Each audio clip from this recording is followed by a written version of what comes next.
आपको भी लगता है बिहार में अपराध बढ़ गया है? बिल्कुल, आपराधिक घटनाएं जिस तरीके से हुई हैं ये चिंता का विषय तो है ही।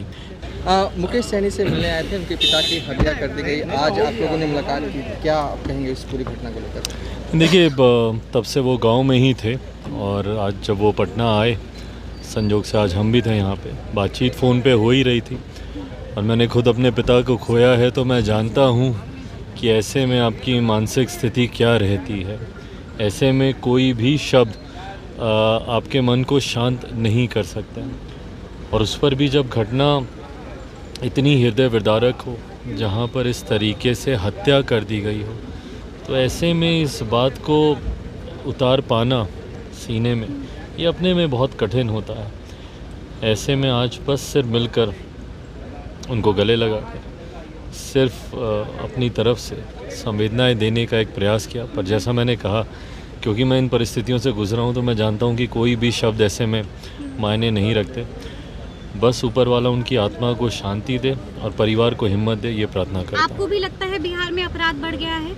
बिल्कुल, आपराधिक घटनाएं जिस तरीके से हुई हैं ये चिंता का विषय तो है ही और ये सिर्फ हमारी सरकार के लिए नहीं, किसी भी राज्य में अगर एक भी ऐसी घटना घटती है तो चिंता का विषय उस सरकार के लिए होना चाहिए। ऐसे में उम्मीद हम लोग ज़रूर करते हैं इस घटना में भी जिस तरीके से तुरंत गिरफ्तारी हुई, प्रशासन जिस तरीके से अलर्ट दिखा, बहरहाल उम्मीद बस ये करते हैं कि घटना घटने के बाद जो ये अलर्ट हुआ, आगे से कोई ऐसी घटना घटे ही नहीं, इसके लिए हम लोग को और ज़्यादा तत्परता से कार्य करने की जरूरत है। अच्छा, एनडीए वाले लगातार ऑफर दे रहे हैं, मुकेश सैनी को वापस बुला रहे हैं, खुला ऑफर दे रहे हैं। चिराग पासवान भी कहेंगे वापस आ जाए। देखिए, फ़िलहाल मैं जिन परिस्थितियों में मुकेश जी से मिलने आया हूँ, ना ऐसी कोई चर्चा हुई, ना ऐसी कोई बात मेरे जहन में है। आने वाले दिनों में राजनीति में क्या होता है नहीं होता है, बट आज सिर्फ एक परिवार का सदस्य बनकर उनसे मुलाकात करने आया। पशुपति पारस एक्टिव हो गए हैं, वो यात्रा पर निकल रहे हैं, क्या आपकी टेंशन बढ़ सकती है? एनडीए की टेंशन बढ़ सकती है? किसी की कोई टेंशन नहीं बढ़ती। बहुत ऐसी परिस्थितियां हम सब ने देख ली हैं, उसका परिणाम क्या हुआ और अंतोगत्वा टेंशन किसकी बढ़ी, ये समय ने अपने आप ही साबित कर दिया। एक सवाल है कि 2 दिन पहले तेजस्वी यादव प्रेस कॉन्फ्रेंस करते हैं और आरक्षण को लेकर कहते हैं कि वो सुप्रीम कोर्ट जाएंगे।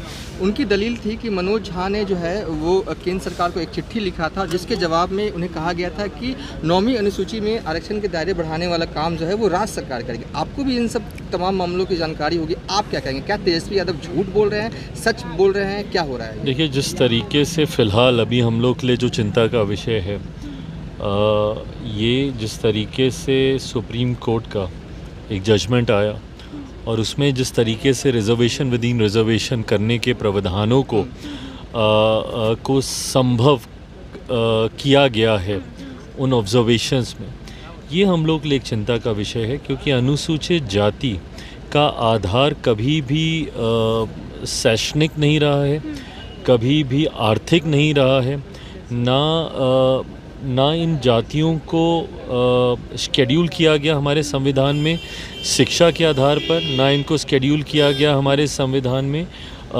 आर्थिक दृष्टि से कि कौन कितना अमीर है, कौन कितना गरीब है।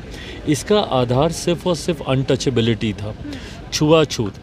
शेड्यूल कास्ट में से वही जातियां शेड्यूल की गई हैं हमारे संविधान में जिन्होंने कभी ना कभी कहीं ना कहीं छुआछूत की शिकार रही हैं, जिनको देखना तक, जिनको गांव से बाहर रखा जाता था, छूना तक पाप माना जाता था, देखना तक पाप माना जाता था, ये वो जातियां हैं।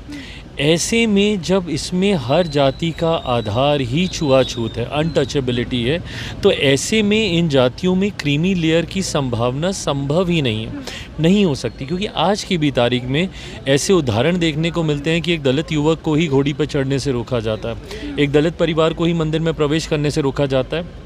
कितने ऐसे बड़े नाम हैं जिनके मंदिर में प्रवेश करने के बाद मंदिर को गंगा जल से धुलवाया जाता है। तो आज भी जब ऐसे उदाहरण मौजूद हैं, तो ऐसे में शेड्यूल कास्ट में कम से कम क्रीमी लेयर का कोई कंसेप्ट नहीं हो सकता।